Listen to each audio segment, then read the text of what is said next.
introducing a number of speakers and contributors to today's session. So Máire, over to you.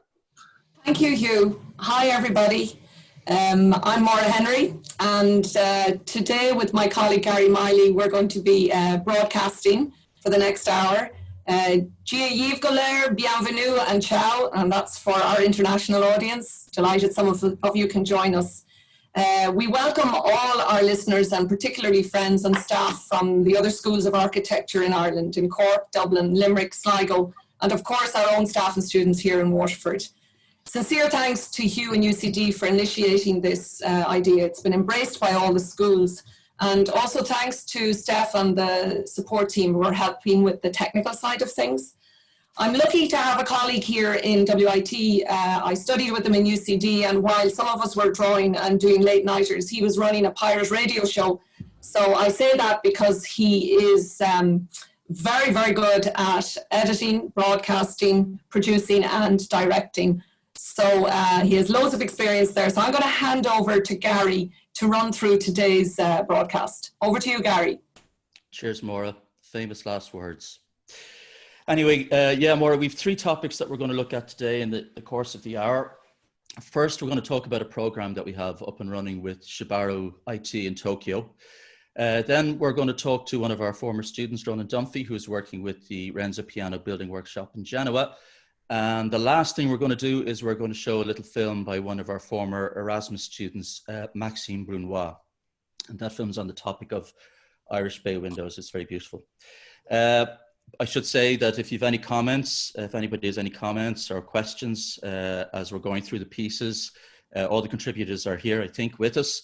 So either put your comment up in the chat when we get back, or else, you know, if we have a couple of minutes at the end, we'll try and do a little bit of a Q&A. But the first thing we thought we'd do today was because we realized that probably a few of you have never been down to our facility in Waterford. As it happens, we have an open day, as Máire said, at the end of the week, and the nice people up on the main campus put together a little video for us showing our facility. We thought that we'd show that little video to you today just to give you an idea of what our facility is like.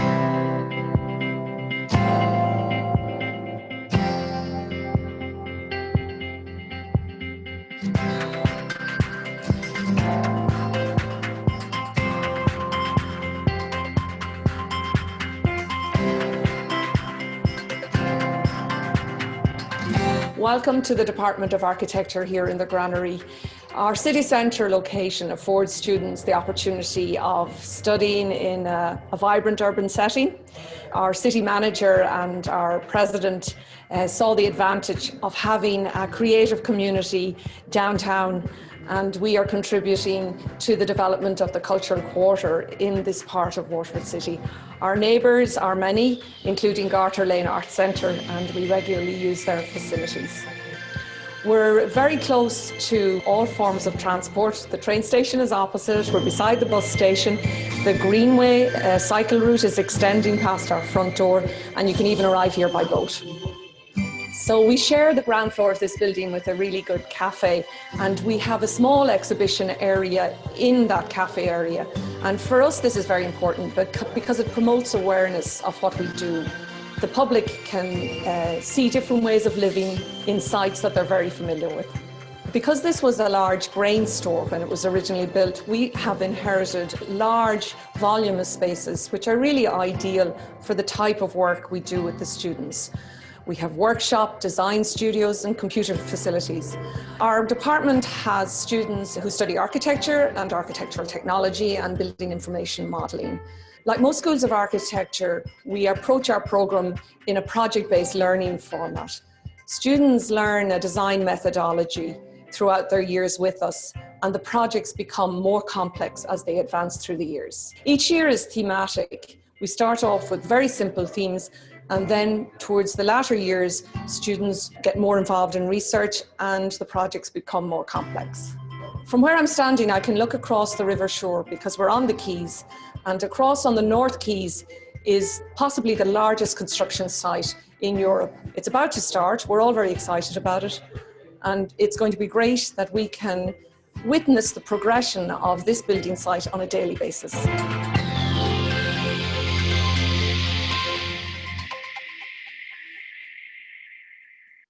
So there you go. That's where we live. We have a cool little building down in Waterford. Okay, the first topic we're going to talk about is Japan. Now, in addition to the Erasmus programs that I'm sure all the other schools tuning in today have, we have a special program that we do with Shibaro Institute of Technology in Tokyo. And it came about thanks to the initiative of one of our colleagues, Jürgen Bauer.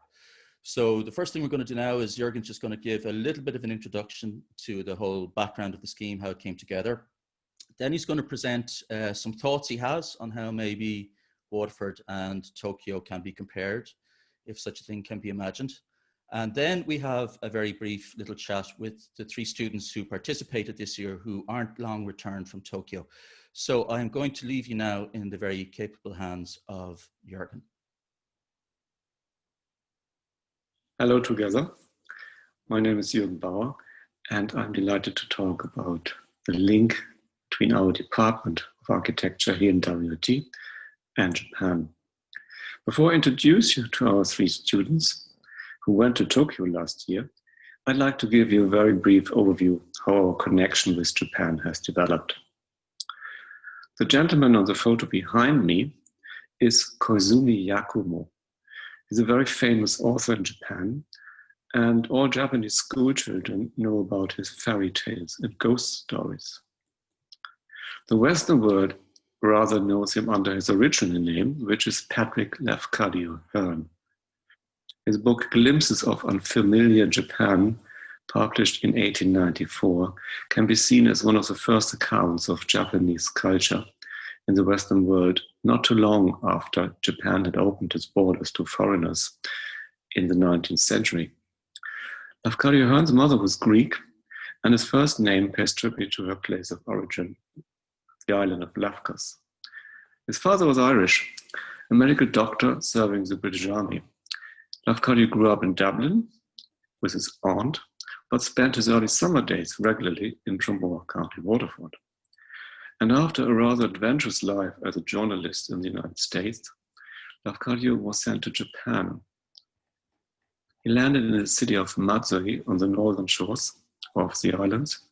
He found love, cancelled his American job, and should remain in Japan for the rest of his life, embracing the culture of the country, founding a family, and finally taking on Japanese citizenship.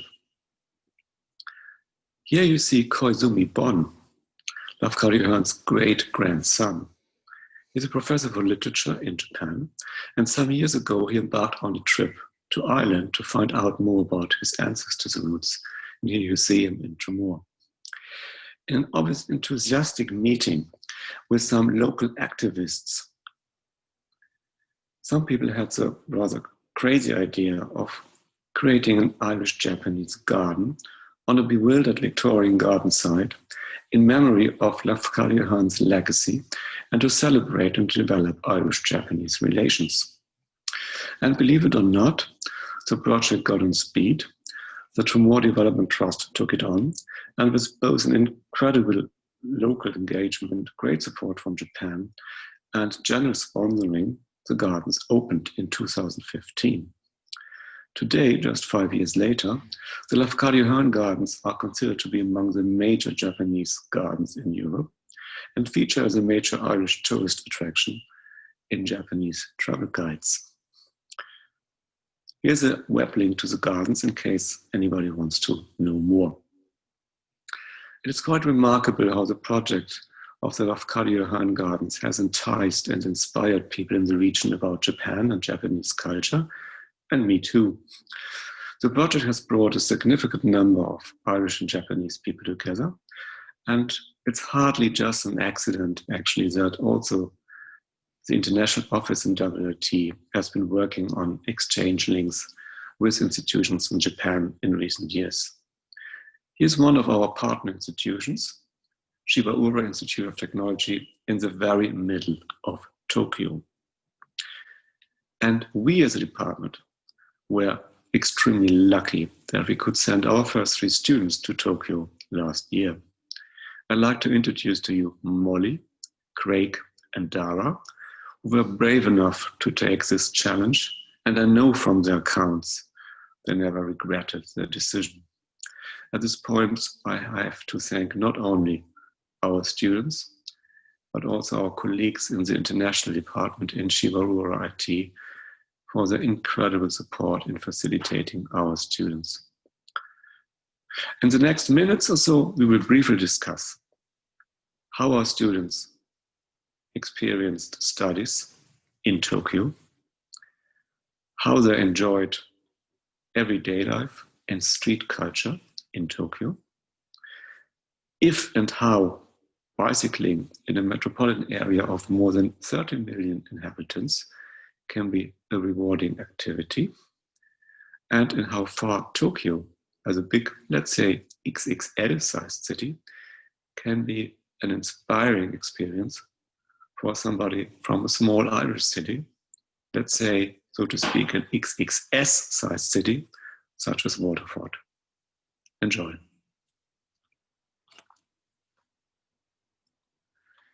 Can one actually compare a city like Tokyo with a city like Waterford at all?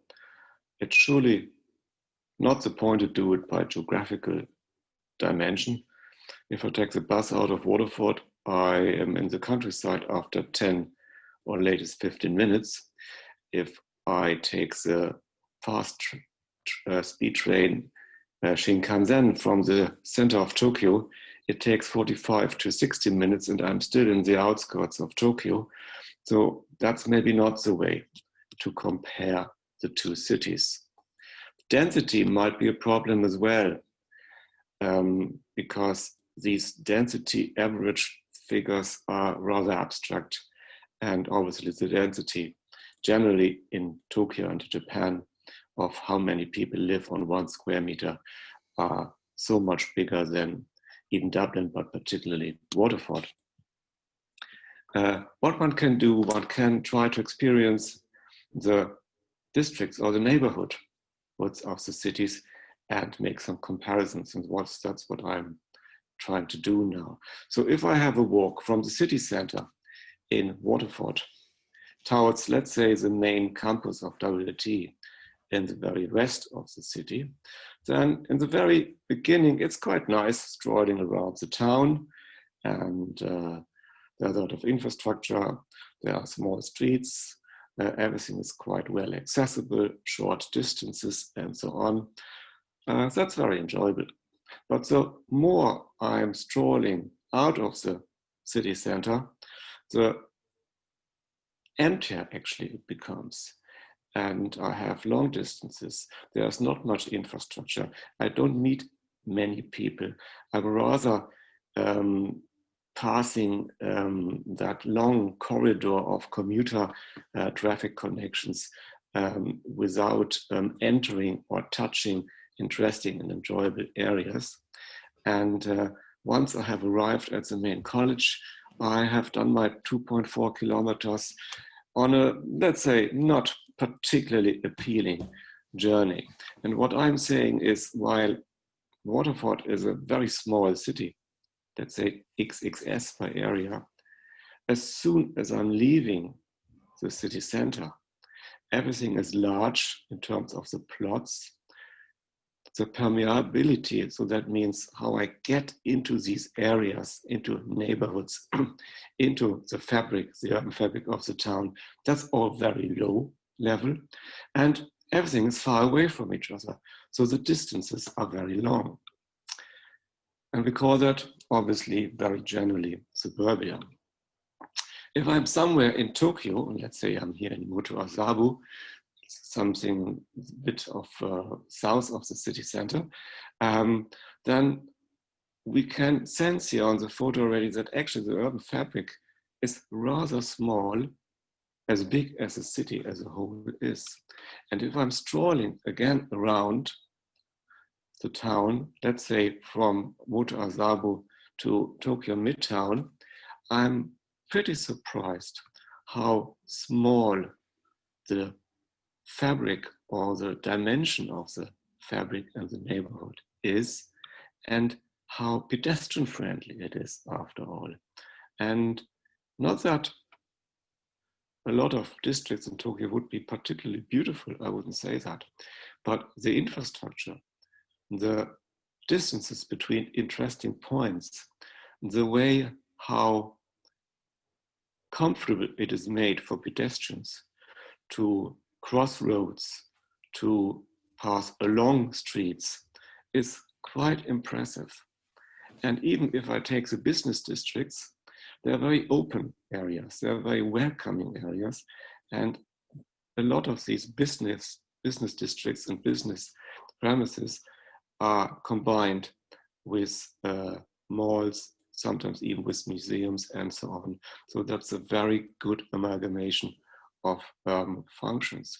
And I'm saying that while Tokyo is a city XXL by area, it is actually in major parts that I have seen so far, very small by plots. It is extremely high in terms of permeability, and the distance between interesting points or enjoyable points is rather short. And I think that's something very interesting to see in such a big city like Tokyo. Of course, there are also some main roads and some areas that are everything but appealing. But as a whole, and I have seen it in different areas in Tokyo, it is impressive how the neighborhood pattern of a very intimate scale still lives through the whole city landscape, and how much the cliche of suburbia is actually avoided in this big town. And I find it very impressive to compare that to the European city. Thank you. How did you find studying architecture there compared to WIT? Was it different? It was quite different in the sense that all the international students were in one group over there, so we didn't really mingle with the Japanese students because they were doing studio in Japanese and we were all doing it in English. So we didn't really have the opportunity to mingle with them, just like the really, really friendly ones who would come to us. Is there an approach or an ideology or way of doing things, approach to teaching architecture that the Japanese do that you went, oh, that's interesting or different? It was quite interesting the way they were very regimental on what every student had to have. And, we'd kind of let students have their interpretation of what they think they should show through their drawings. Some students might need like a few more sections or a few more 3D views, whereas they, in their brief, you had to have like a certain amount of each one, and like you weren't really allowed to show your scheme through drawings that you thought would show it better. How did you find that experience? Was it frustrating, or did you think, oh, okay, look, I'll accept the rules and give it a go? It was frustrating at the start, but it kind of pushed you to show the different things in different drawings and not the most obvious drawing that you think you'd choose. At the start, we were all quite laid back with our work and what we had to have produced. And as we started getting into it more and like producing more work, the tutors that were more had more of a facade up at the start and weren't very friendly, they would come and kind of give you more guidance than when you had the work produced, which was helpful. In WIT, it'd be fair to say that, when we're giving a student advice, we're inclined to maybe talk about space, maybe, and how the phenomenon of how it's experienced, or perhaps we might push people, generally speaking, in a more maybe tectonic way, look at the structure. What was the tone or the color of the advice you were getting from your tutors there? They really kind of focused on the essence of the building and how it would be perceived from even like passers-by or the surrounding community, which was quite interesting. Did you find that the sources they referred to were different from the ones that we might look at here in Ireland?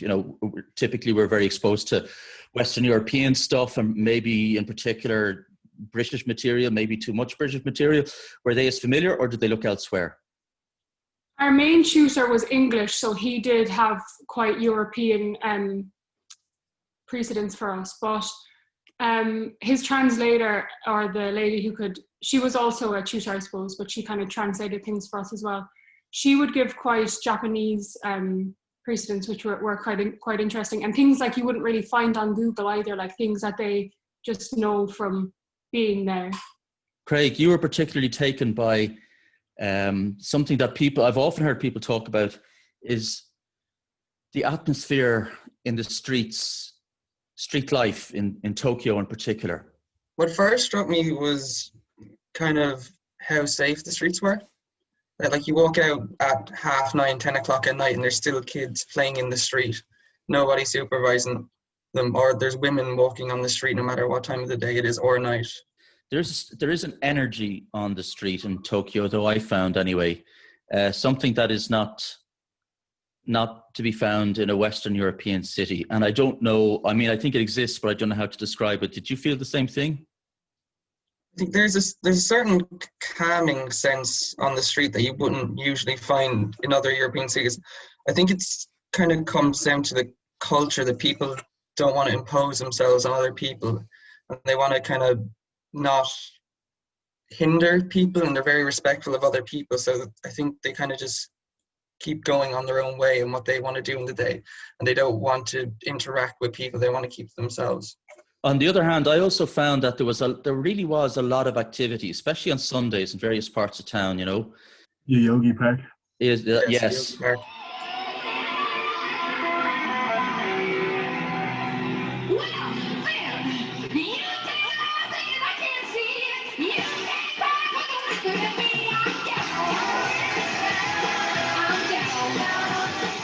Did you find that, say, for example, in all areas of Tokyo, there isn't a single architectural style? Every building is sort of jostled up against every other building, and every building looks as different as you can possibly imagine from every other building. Most of the buildings are new. In Tokyo's case, you know, pretty much everything was built after the earthquake, but they also have a tradition of replacing buildings every so often. 12 years it used to be. I think they've moved on from that. 14 now. Did you find that, I mean, I thought there's something of that renewal, that renewal energy that you find on the street, and I thought it contributed in some way.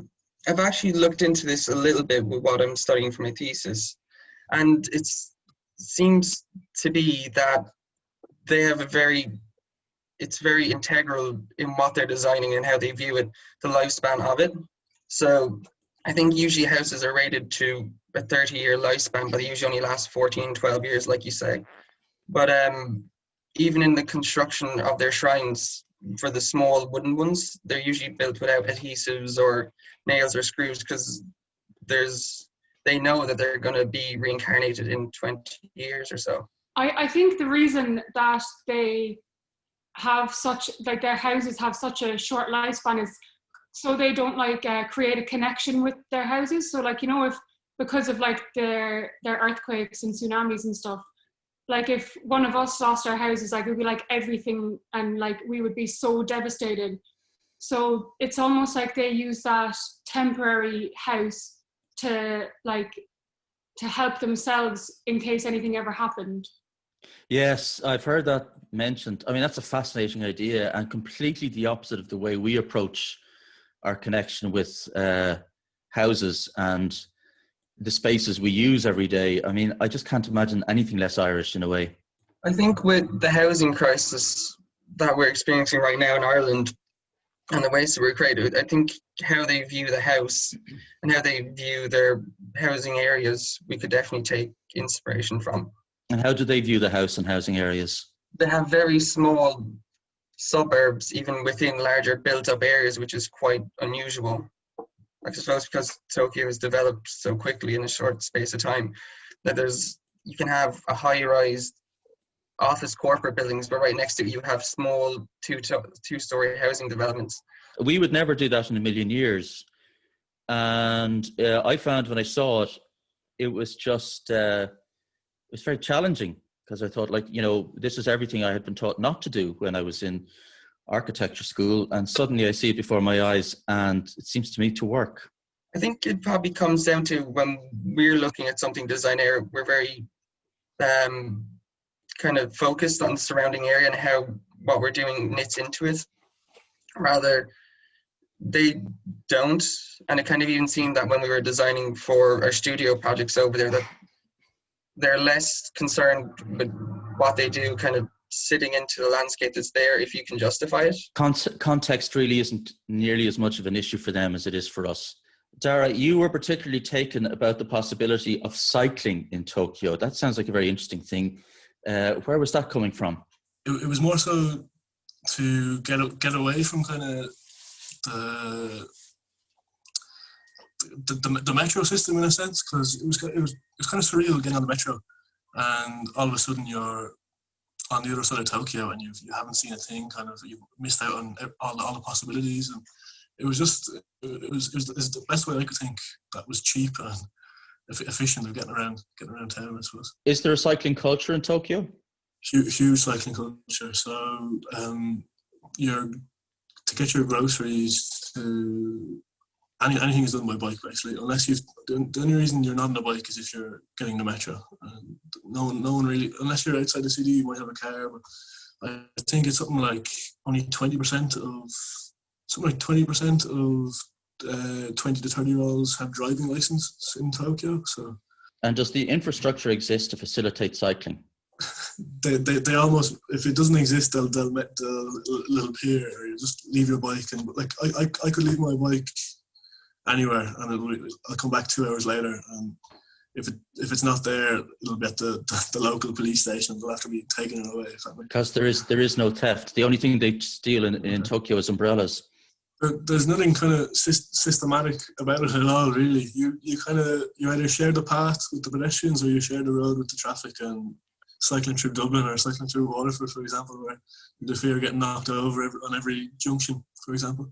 Even it's not like Amsterdam either, where you take a turn around a bend and you get knocked over by a bike. It's people on bikes are very considerate of the people around them as well. So.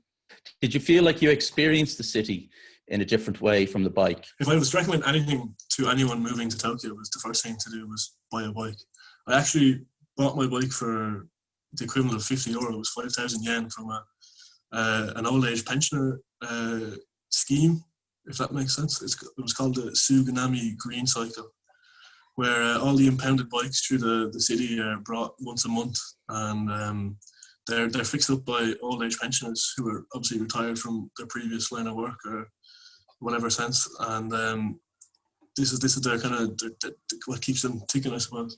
Like everything they do is almost far ahead of what we do, but it's almost culturally ingrained in their kind of psyche that if we were to incorporate into the Irish culture, it possibly wouldn't work if that makes sense. Would you say, Molly, that it is fair to say that they're actually more sophisticated than we are? We see sophistication as something different. So we would be like, oh, they've got like a sophisticated car and a sophisticated lifestyle because they work 9 to 5 on a Monday and they're happily married and all this. But their sophistication is different things, like peace with themselves and peace with nature and their family. And it's quite different to what we think it is. So in a way, that's kind of pointing to the fact that maybe in their early education, their early formation, there's a type of cultivation that we don't engage in. The majority of people between 18 to 30 have no interest in actually leaving Japan and traveling and kind of taking in different cultures because they're so focused on building their careers, building their lives, building their families, that kind of stuff.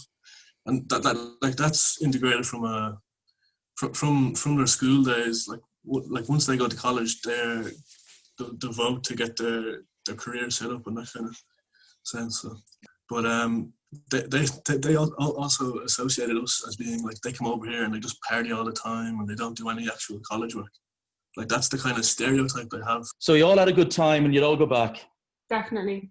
Why?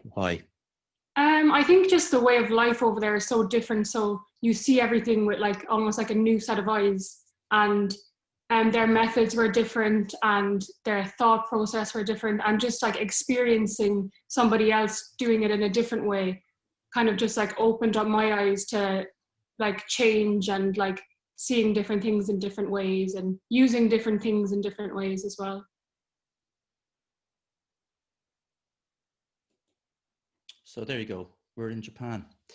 So if you've got questions about that item, I think all the contributors are here with us this afternoon, and maybe just put the questions up in the chat. And we'll surely have a couple of minutes at the end of the session, and we'd be delighted to discuss any topics or any issues arising with anybody. Now, we have with us today as well one of our former students. He's a WIT alumnus, Ronan Dunphy, and he's currently working with the Renzo Piano Building Workshop in Genoa. Now, in a couple of minutes, he's just going to have a brief conversation about his work, what he's doing, the projects he's working on with Máire.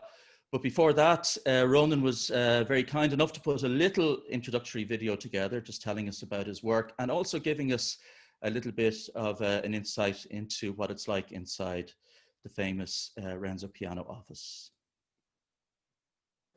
My name is Ronan Dunphy, and I'm an architect here in Renzo Piano Building Workshop in Genoa in Italy.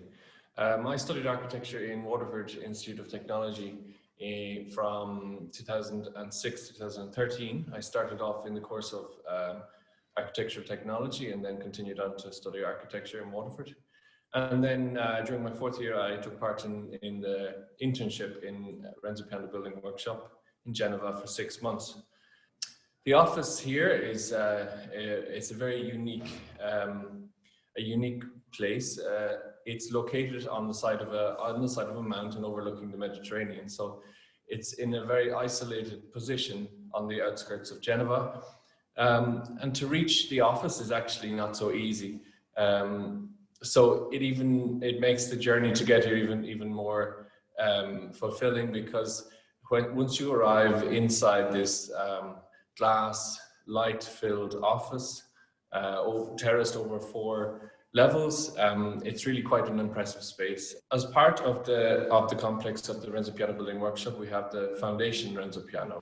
We often go down to the foundation to research and check the old buildings, the old models, the old drawings, the sketches that were created back from the time of the Pompidou Center in Paris. I guess when you're a student in university and you study the work of famous architects, the work of Renzo Piano Building Workshop, and what they've done over the last 40 years, the architecture can be quite intimidating in the sense that it's, how do you achieve this level of architecture? How do you arrive to this point where you can create really, really beautiful light buildings in such a delicate way? But it's a process that you can learn here in the studio. A very important element of the studio is the element of research, so that you must be curious about what you're creating, what you're doing, what you're detailing. And one of the most interesting journeys for understanding all of these various phases of collaboration and design processes is to follow a project from start to finish. I've been very fortunate to be able to follow the Istanbul Modern Museum project from its beginning to almost its end. Now we're on site, it's under construction, and I'll follow it until the opening of the museum, which should be around May, June next year in 2021. This process started in 2016 with a site visit to Istanbul, where the full design team met together with Renzo Piano and explored the city, explored the waterfront on the Bosphorus and the historic center where this new museum will be built. And from that moment, the design team has been working and collaborating together. Our facade engineers developing various options for the facades. We've built 6 mock-ups already for the facade of the building at various scales, some of them at scale 1:1 in different materials like wood, in metal, aluminium, steel. And now we've come to a conclusion on the material, the form of the facade. Also working with our engineers, we've made many mock-ups of various elements in the building, because Istanbul is a highly seismic zone where earthquakes can do a lot of damage. It's quite a simple building with all of the structural elements exposed. So we took part in the design process of the detailing of the structure. Again, making small mock-ups, scale 1:1 mock-ups. And I think this process of collaboration with the various various consultants is a very rewarding and fruitful experience, especially when you see the building growing out of the ground and becoming a reality. Hi, Ronan. This is Máire. Can you hear me? Hi, Máire. Yeah. Yeah. Listen, thanks for that. It's delightful to see you again and to hear a little bit about your journey. And delighted it's all going well. It's actually, I'm only thinking about it now, seeing the sequence of today's broadcast, that there's such a strong connection between Japan and Renzo. And I'm just thinking about that now. Nari and Sunji is still there, and the projects that Renzo has worked on in Japan, donkeys years ago, Osaka Airport, all of those things. So seems to be a nice little connection there. But for everybody listening, I know collaboration is so important with Renzo. You know, he talks about the orchestra and we're all members of it and all the rest. Do you want to expand a little bit on his work methodology and the importance of collaboration? Yeah, I guess when designing, when working on a project, whether it's on the beginning, the concept design or the end stages, having a good relationship with the engineer, with the various consultants, with the client, and to collaborate together with all of these people as a team, not just the members of the design team or the people in the studio, but also the wider circle of contributors to the project. It's so important, because that spark, that energy, that solution might come from any one of those people. We could be in the office, could be stuck on a point, but then the engineer suggests something, and we feed on that energy and collaborate together in that way. I think also the students in the studio give a lot of energy. We have 4 students every 6 months who come and stay in the foundation and work in the office. And in fact, making the reference again to Japan, this idea of the internship, Renzo often mentions when he was in Japan and observed the rebuilding of these shrines and places of culture every 15 years. And this also, the act of having to redo this every 15 years means that the older generation need to pass on to the next generation the tools to do it. It's not something that that stays forever. It's something that must pass on to the next generation, and in that way the information is transferred. So I think in the studio we also work on that theory, that approach to share, to divide the design process with students and consultants and clients and everyone alike. And actually I just have an image I think might be appropriate to share. Share screen. This, what you see here, is the result of an evening charrette with Renzo and the team, where we were trying to define or capture in some way the form of the building. And he asked us students to get up very early the next morning, go down to the beach and pick up some pebbles that might roughly fit the volume at this scale to sit on the model. So the 3 of us students went down the next morning really early and bought up a big box of these pebbles, and we selected these 2. And these pebbles that in some way we contribute to the project became a memory in how the project developed. And it was nice as a student to see that and to be able to contribute in some way. And Renzo Piano and the team would always reference back to the original image of the model with the stones on it, and then how in this particular museum the space between these 2 elements were carved out to create the architecture, and the hard shell of the building protected the art inside. But that's just something that as a student we were listened to, or we could contribute and give feel that we had added value to the project also. And I think that's important, to make the whole design team feel that they're valuable. Yeah, that's terrific. And he's always very good at crediting every member of the team involved. I'm reminded when you described the Japanese philosophy, I think the word is it Bogota or something like that? Yes, that's it. Yeah, the Bogota. Yeah. And it's so lovely. And if I remember correctly, correct me if I'm wrong, it's the 3 generations. You've got the youth, the middle age, and the elderlies. And the idea is that it's the middle age who rebuild. Correct me if I'm wrong. Yeah. The youngest sit and learn, and the elders give advice and give their knowledge. Yeah. And so everybody has a role. So he often used to cite that example. Mm-hmm. And I think for a long time, for 15 years, we were lucky here to have had the opportunity to send one of our students to Renzo's office in either Paris or Genoa. And Renzo doesn't get involved an awful lot with universities, but that was his idea, and that the student would become immersed, learn in a collaborative way, and then bring that skill set and mindset back to their universities and institutes and schools of architecture. And I know you were one of our 15 students who did that, and one of the few that got a phone call a few years later to come back permanently. So well done.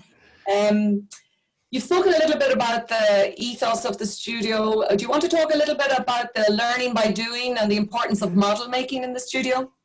I guess, yeah, one of the fundamental design tools that we use here in the studio is the physical model. And from the very beginning, it can just be a very simple piece of foam that's cut into a shape, but that can have a significance. And then from that, we investigate, we do studies, we're curious about what this physical object could become. So the process of the office is very much orientated around physical models. We're very fortunate to have a very nice model shop and model makers in-house who work in the same space as we do. Everything is open plan, there's no walls.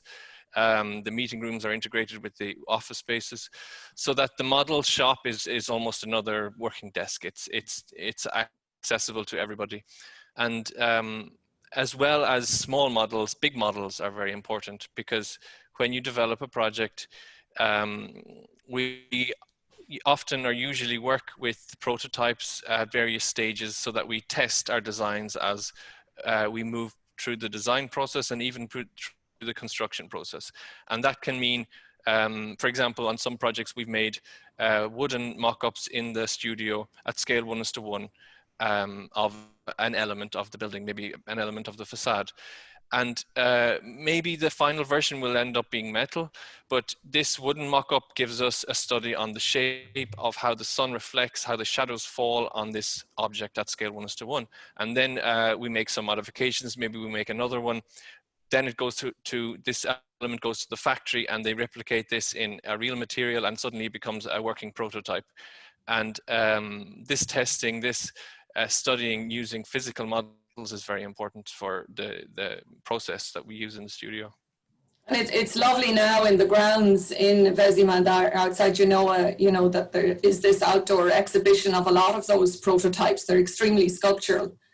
And the importance of the model work, the model shop. It's actually the shop front to Renzo's office in Paris is the model making shop. You walk past it, you walk past a really good wine store, and next door is this fantastic live model making workshop, and passers-by just stop, look in, and there's small scales, micro scales, mega scaled buildings. And one of the very first projects actually I worked on was a prototype, and it was a part of the Numea project. And like you say, I remember Renzo visiting it. We put it in a site in Lyon, close to where the guys were making it. And he changed things by millimeters. You know, it facilitates that level of perfection.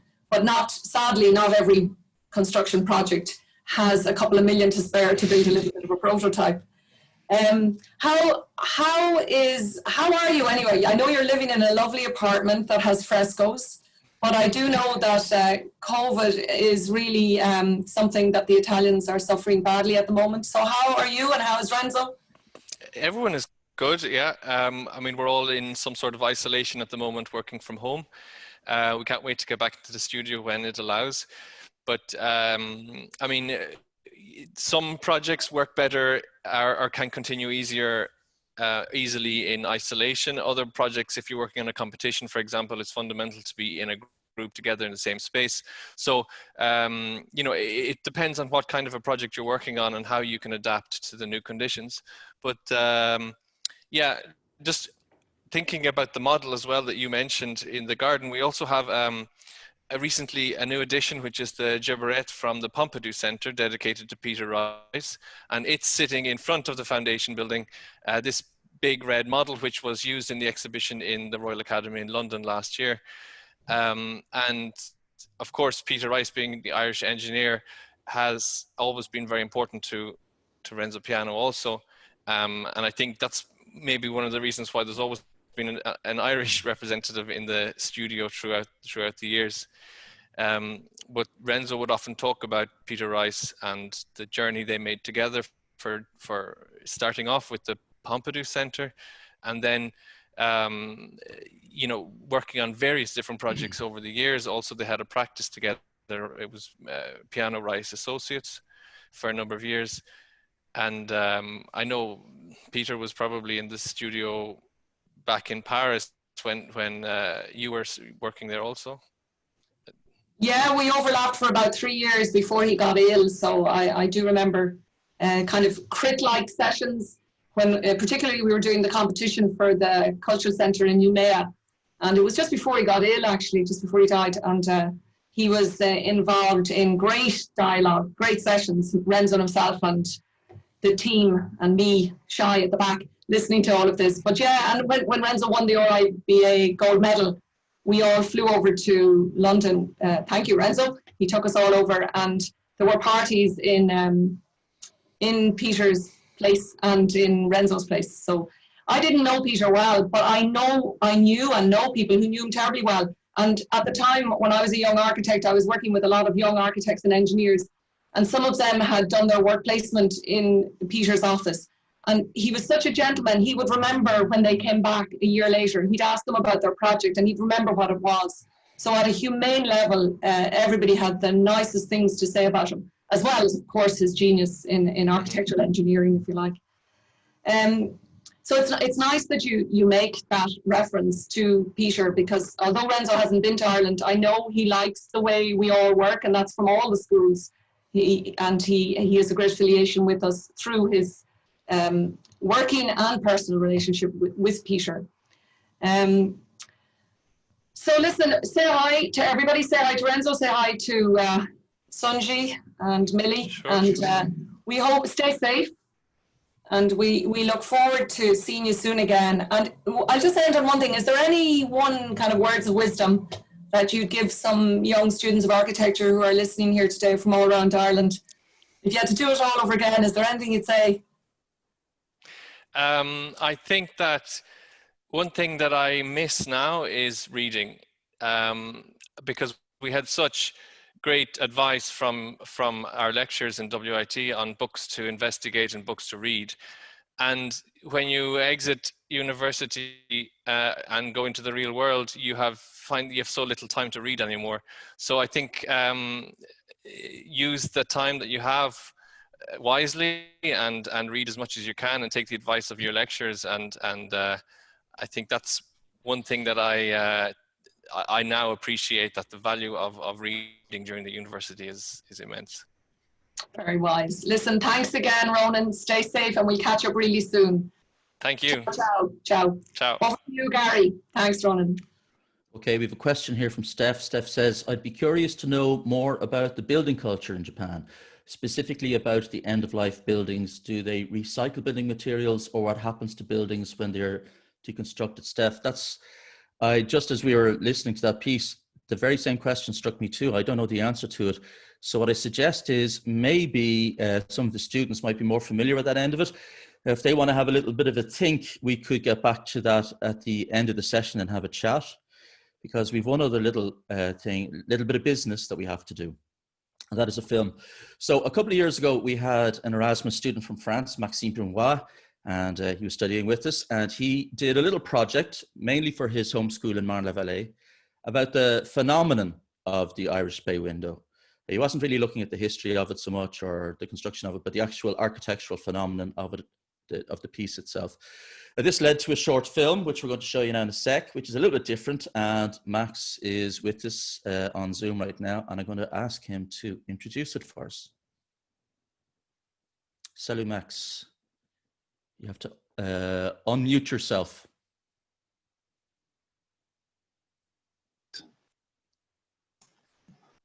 Hello, can you Hello. hear me? Okay, We- so I did a text. So hi everyone, I'm Maxime Brunois and I'm actually studying architecture in Paris after a degree in environmental design. I spent 1 year in Watford discovering the unusual Irish way of life. As part of my bachelor validation, I did a report about bay windows in Ireland. Fascinated by the medium of light and wishing to discover the island, I've chosen this specific architecture object. After discussions with Nessa Roche, who got her PhD with this topic, I've started a treasure hunt across the island. All these pictures that you'll see allow me to do comparisons and to feed my knowledge about this window type. It was a guide for me to understand roots and evolution of Irish people through historical, religious, artistic, social, and architectural approaches. The following montage is mixing different extracts from this report in order to give you an idea of my thinking. It's also a way to thank Irish who offered me so much unforgettable experiences. So thanks to WIT and especially Garry, Miley to give me the opportunity to share my work. I'm very glad to present it and have a good watching. Okay, I should say the original voiceover for the piece was in French, but just for today's film, we did a translation to English, and the idea had been that we'd get somebody to do the commentary, you know, who'd have like a sort of a poetical, phenomenological type voice, but that didn't happen, so you're stuck with me. I had to do it at the last minute. And I know my voice is a tiny bit boring for this kind of thing, but look, I did my best. So much.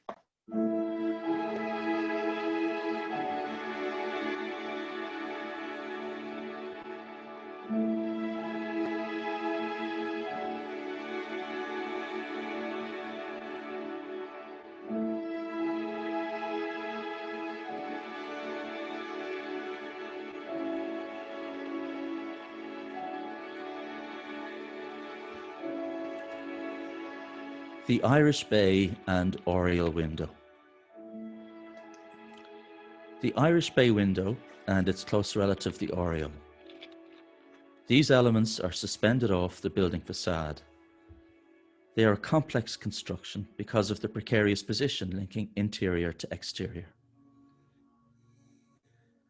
They are the result of a long metamorphosis which occurred over many centuries. The typology came about for defensive reasons. The need for political stability in Ireland, and in particular the evolution of a defensive building technique, had a considerable impact on how these elements gradually grew lighter in feel. Architectural styles, in turn, played a role in the transformation of these windows, which maintained in their basic shape the traces of successive periods. The in-between location of the Bay and Oriel window forces it into dialogue with different environments at different scales. Thus, in addition to forming part of the building facade, and by extension that of the street, this kind of window also plays a major role in the interior of the building.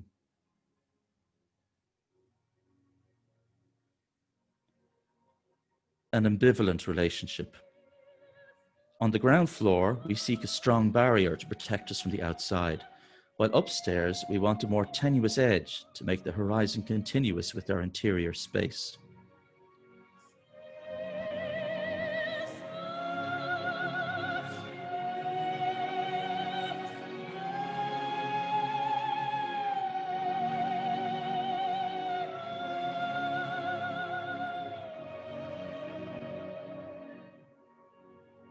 Redrawing the perimeter of the street. This special location, which is in direct contact with the public realm, is fiercely defended by residents, and it has become a real asset for many retail outlets. A request to contemplation.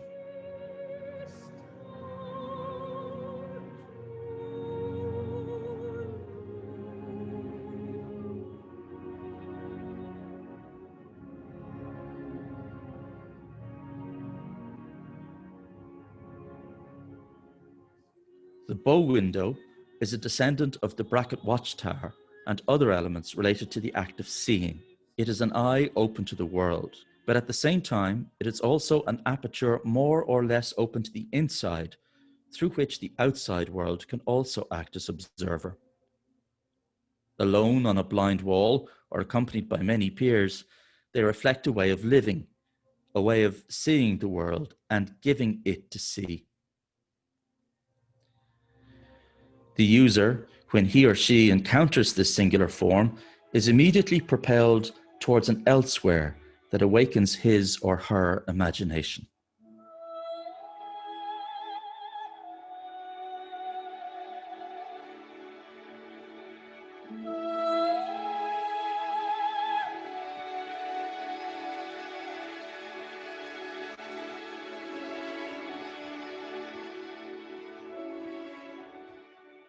Pagan or religious celebrations are systematically accompanied by an intergenerational sharing of the public space. The latter, which takes place in the streets or in parks, can also be extended inside pubs, whose atmosphere could be the subject of a report in itself. If the use of bay windows is frequent for this type of place, it is perhaps to suggest a perpetual invitation to enter. This device effectively creates the feeling of being open to the inside, even when the cold outside forces it to close its windows. In addition to embodying a view on the life of the inhabitant, the bay window also speaks to us of the physicality of the human. Indeed, if one can still feel the gesture of the craftsman in the grain of the carved wood, or in the bubbles of a glass panel, we understand that these types of openings were also envisaged at a human scale.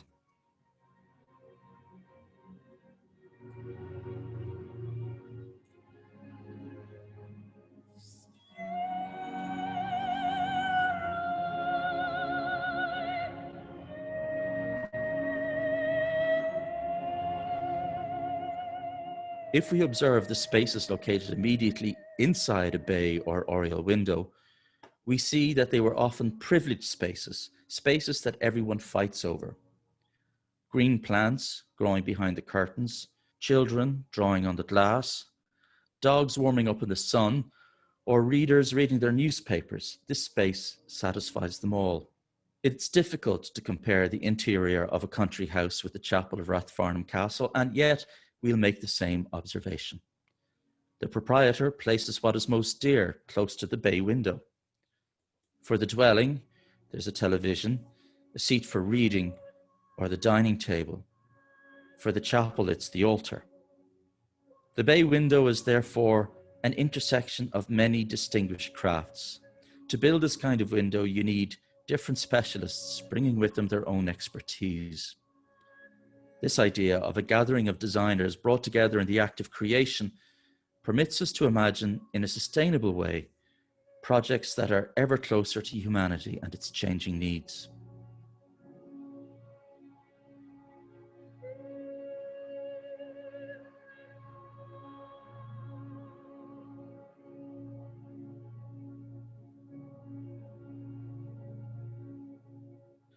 The writing of this report was an opportunity to testify to an experience of several months living abroad. Ireland, recovering from centuries of occupation and tragic episodes, is today developing a European way of life that is far from its old and imperturbable neighbours, an island culture sharing the history of a millennial continent. A vernacular type which in its multiplicity has evolved to meet the needs of every inhabitant of the island up to the contemporary needs of its newcomers. In addition to the environmental qualities that this double skin can offer, it is also a kind of space combining many experiential qualities of its own. This report, written from the point of view of an outsider, allows us to consider the issue of possibly exporting such a product type abroad. Already present in parts of the world formerly colonized by the British Crown, the bay window may now be reconsidered for future uses. Contrary to the purity and rationalism so much praised by modern international models, this type of opening becomes a banner of a new way of life. Ireland is a cosmopolitan country that, without denying its painful past, manages to offer unique experiences to its people wherever they may come from. Thus, the bay window, like many elements from the building tradition, must be reinterpreted in its ability to reflect singular lifestyles in the facades of contemporary architectures, where the human being sometimes struggles to find his place.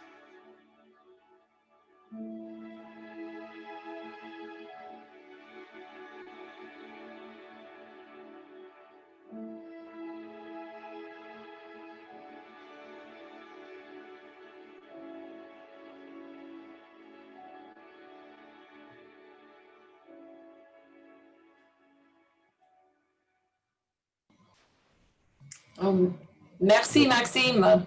J'ai vraiment des larmes aux yeux. That was really so beautiful. Thanks so much. Thanks, Garry, for the La montage. double peau, babe window. It's really beautiful.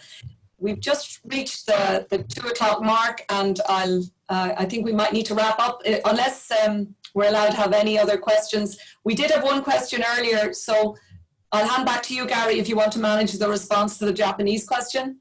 Yeah, well, look, I'll give it my best shot. I have to say, I don't know the answer to the question. I know there is a tradition of reusing timber, but like in Tokyo, for example, not an awful lot of timber would be used in construction. It'd be more steel and concrete.